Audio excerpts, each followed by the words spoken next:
Filipenses capítulo 1, versículos 12 al 16. Dice de la siguiente manera: quiero que sepáis, hermanos, que las cosas que me han sucedido han redundado más bien para el progreso del Evangelio. De tal manera que mis prisiones se han hecho patentes en Cristo, en todo el pretorio, es decir, en la cárcel, y a todos los demás.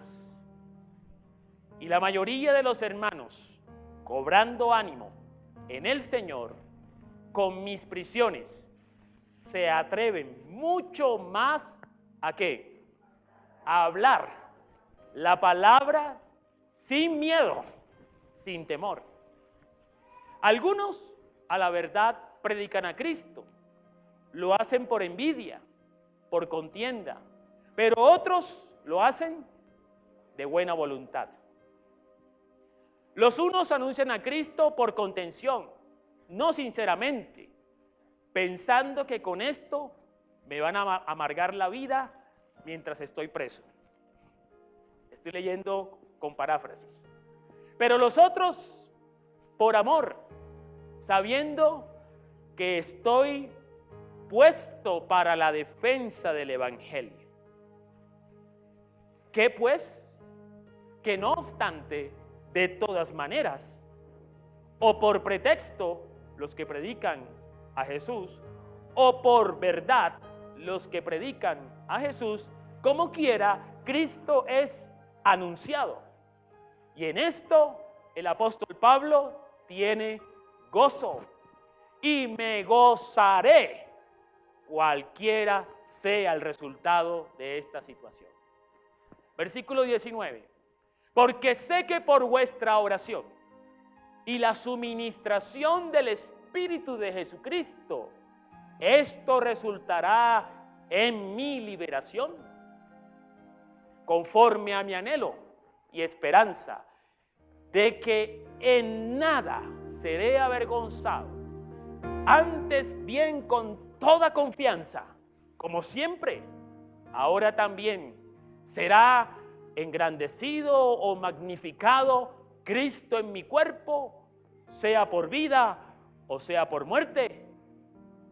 Porque, dígalo conmigo, para mí el vivir es Cristo y el morir es ganancia. Mas si el vivir en la carne resulta para mí en beneficio de la obra, entonces no sé qué escoger.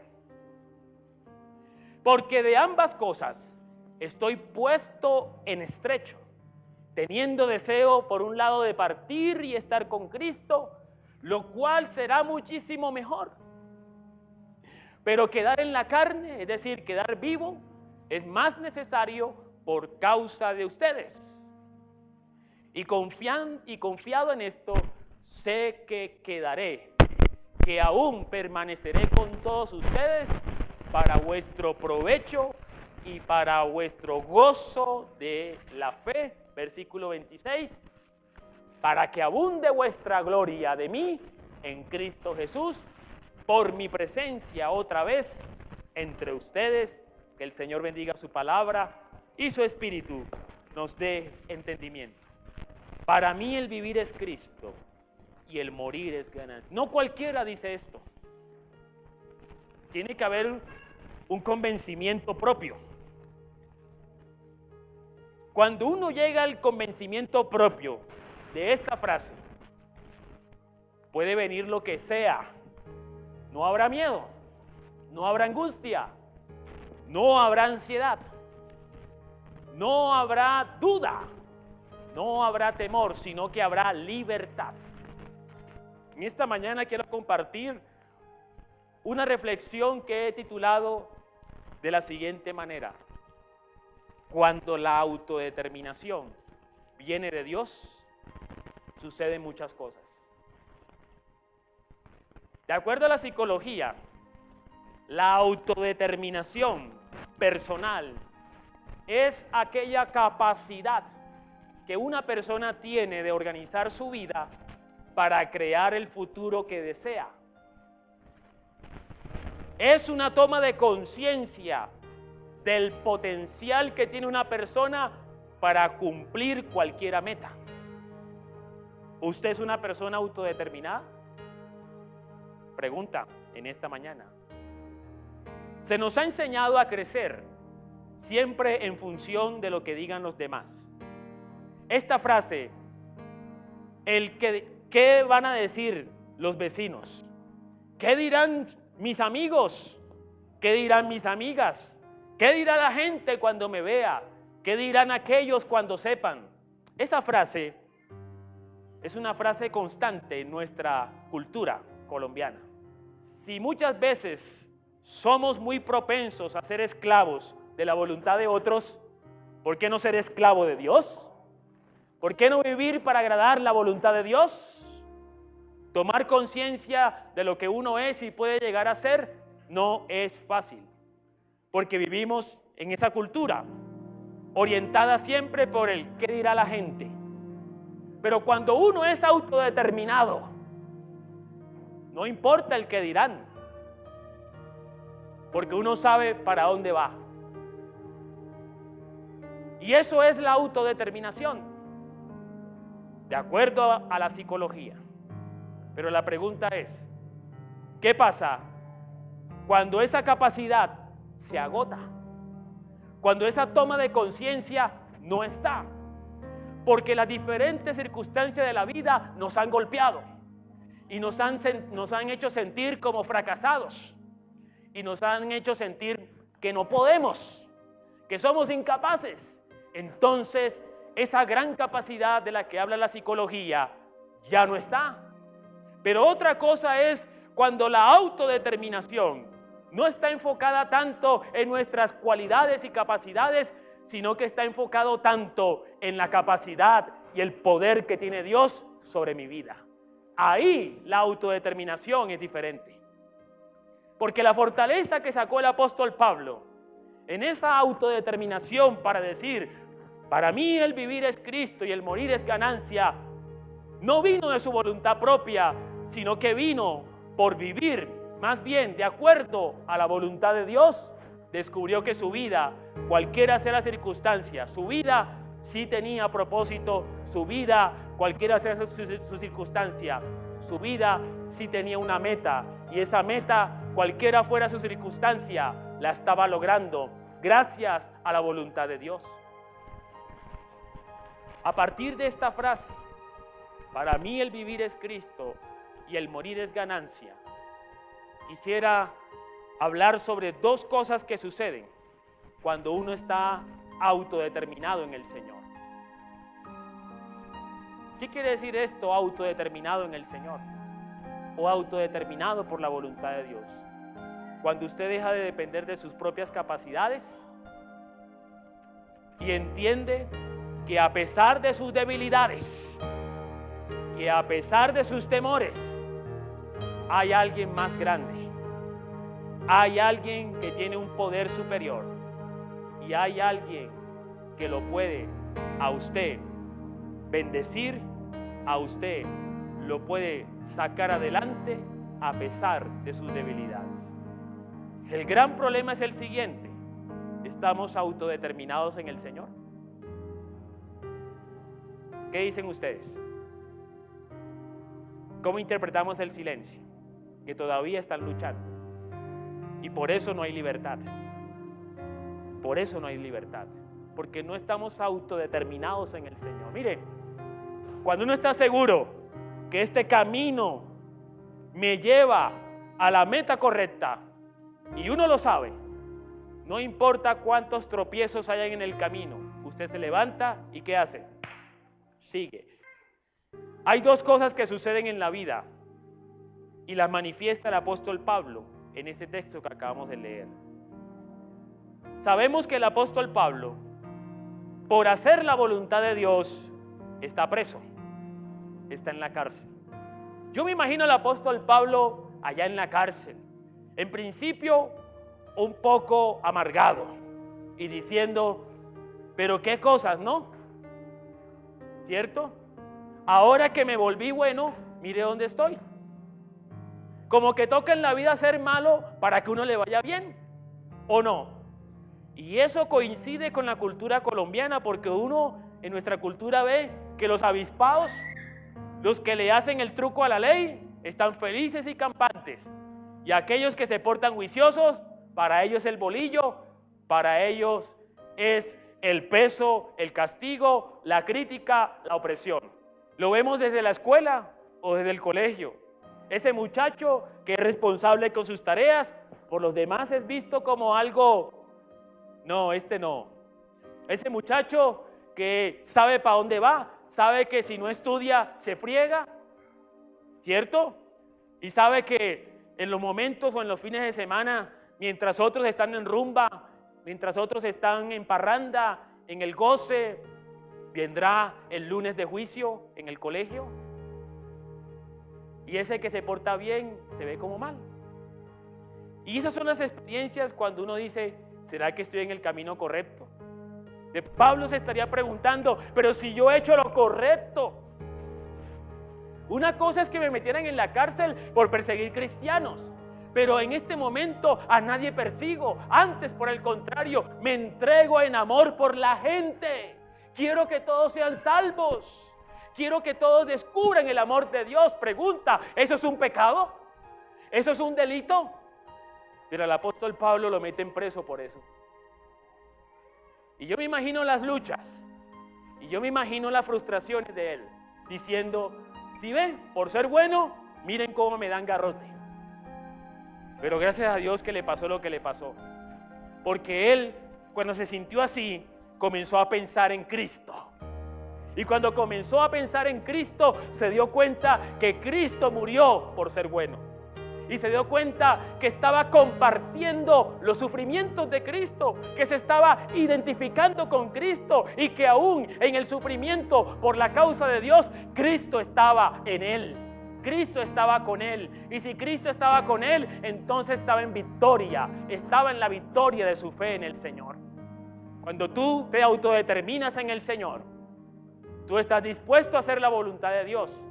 Y habrá momentos en los cuales te van a criticar, te van a rechazar. Habrán momentos en que por ser honesto y por ser íntegro en el trabajo, por hacer la voluntad de Dios, te van a echar del trabajo. El apóstol Pablo entendió que el hecho de estar preso, el hecho de estar en la cárcel por predicar a Cristo, a la final sirvió para que el Señor se glorificara. Cuando uno está determinado en el Señor, uno entiende que todo lo que acontece en su vida, todo tiene un propósito divino. Todo tiene un propósito de Dios. Si uno acepta que nuestra vida está en el Señor y que estamos vivos por la voluntad de Dios, entonces concluimos que no importa lo que acontezca en nuestra vida, todo tiene un propósito de Dios en nuestra vida. Pablo entendió que la prisión y la cárcel a la final sirvió para que el evangelio fuera predicado. ¿Cuál era la meta de Pablo? Hacer la voluntad de Dios. ¿Y cuál era la voluntad de Dios para la vida de Pablo? Predicar el evangelio en todo el mundo. ¿Qué hizo el hecho de que estuviera en prisiones? Que aunque él estaba preso, su testimonio corrió por todo el mundo y se enteraron que alguien estaba dispuesto aún de entregar su vida con tal de que el evangelio fuera predicado. Y esto hizo que algunos predicaran a Cristo por envidia, como dijo, ¿no? Así que mientras Pablo estaba en la cárcel, dijeron ellos, ¡uy! Esta es nuestra oportunidad. Tal vez le dijeron a Pablo, querido Pablo, vamos a orar por ti, para que el Señor te libere. Pero en el corazón tenían envidia. ¿Y qué hicieron? Predicar a Cristo para que sus nombres aparecieran en la fama. Pero otros predicaban a Cristo por amor. Y el apóstol Pablo entendió algo, que no importaba si habían personas que lo criticaban, o no importaba si habían personas que lo aplaudían, como quiera estaban predicando a Cristo. Y si estaban predicando a Cristo, sea el nombre del Señor glorificado en todo. Eso entendió Pablo. Por eso él dice, he entendido que mis prisiones a la final han servido para que el propósito de Dios sea cumplido. Entonces, cuando Pablo entendió esto, ¿qué pasó en su vida? ¿Qué vino? Vino el gozo. Cuando uno está en el Señor y en la voluntad de Dios y sufre y entra en adversidad y enfrenta crisis por hacer la voluntad de Dios, hermanos, el Señor tiene un propósito con nuestra vida. Y cuando uno descubre esto, entonces ¿qué pasa en nuestra vida? Gloria al Señor. Hay libertad, hay liberación. Y en particular, el apóstol Pablo dice, por eso, aún en mis prisiones, yo tengo gozo, yo tengo alegría, no solamente ahora, sino por siempre en Cristo Jesús. Escucha esto. Quien comprende que Dios tiene un propósito en todo lo que acontece en su vida, siempre podrá vivir en gozo. Siempre podrá estar alegre aún en medio de las adversidades. ¿Cuántos lo creen? Escucha esto. Hacer la voluntad de Dios tiene un costo. Muchas veces vienen tiempos de adversidad o de conflicto por hacer la voluntad de Dios. Muchas veces seremos víctimas de la crítica o de la sanción social de los demás o del qué dirán de los demás. Pero cuando sea así, debes de autodeterminarse en el Señor y decir, no me importa, aunque el razonamiento humano genere cuestionamientos, aquel que piensa espiritualmente no tiene temor, no tiene vergüenza, porque sabe, como dice la palabra de Dios, que a los que amamos a Dios, todas las cosas nos ayudarán para bien, para el bienestar general. Porque por encima de todas las circunstancias siempre estará la soberanía de Dios.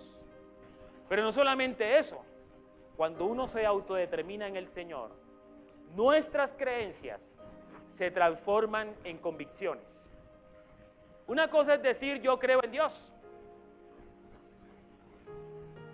como cualquier creencia, como en predicaciones pasadas lo decía. Una cosa es decir, yo creo que Dios sana, pero otra cosa es decir, Dios me ha sanado. Esa es otra cosa. Porque cuando uno dice, yo creo que Dios sana, uno alberga la posibilidad de que tal vez no sana. ¿Me hago entender? Hay un espacio de incertidumbre. Hay un espacio para la duda. Y esas son las creencias. Las creencias es una aceptación meramente intelectual de la mente. Las creencias involucran la mente. Pero las convicciones son verdades encarnadas en la vida. ¿Cuántos de aquí son cristianos?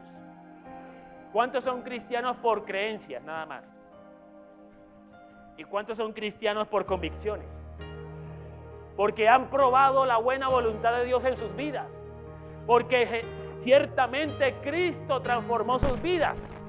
Entonces la verdad de Cristo no es meramente una creencia, sino una convicción. Porque es una verdad encarnada. ¿Cuántos pueden decir, a mí Cristo me salvó? A mí Cristo me libertó. A mí el Señor me transformó. ¿Cuántos lo pueden decir?